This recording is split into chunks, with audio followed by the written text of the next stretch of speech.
Act is, what the bipartisan infrastructure bill is, all these great, amazing federal programs. Everyday working folks have no clue what these things are. But do you know what they do know?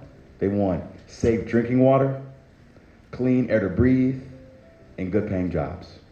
And so one of our big mandates this year for climate mayors is to really change the narrative and really meet our residents where they are in terms of talking about these broad-based benefits and how they can transform their respective cities.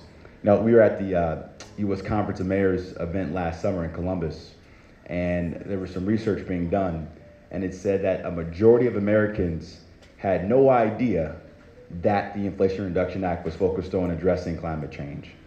And this president, our president, Joe Biden, arguably has created the largest investment out of any country in the world to address climate change.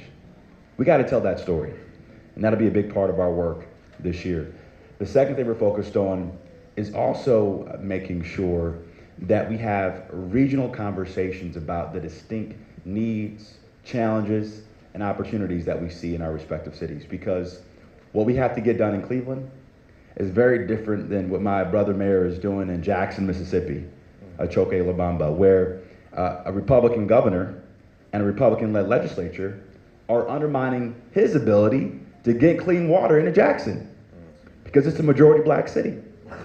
Or, my colleague in Tucson, Arizona, Mayor Romero, who is now going to plant nearly 1 million trees in Tucson to really address the heat islands they have in Tucson. Same with Mayor Kay Gallego as well in Phoenix. And so we believe these regional conversations will allow us to have more compelling dialogue with our Republican counterparts in the State House and governor's mansions, but also make sure we're giving the right feedback to the administration so that our cities can get more than their fair share of resources of all the federal investment that's out there. The last thing we're focused on is the biggest part and the most hardest part of my job as mayor is capacity, capacity, capacity. We get so many inquiries from folks who want to help us at City Hall, or they want to launch new programs or initiatives. I wish I could say yes to everything, but we lack the capacity to do this. And so we are going to be creative as climate mayors to think about how do we build better capacity at the local level to do this important work. And we're going to have a big, exciting announcement coming soon about more capacity coming to Cleveland as well on this topic. So stay tuned. Thank you.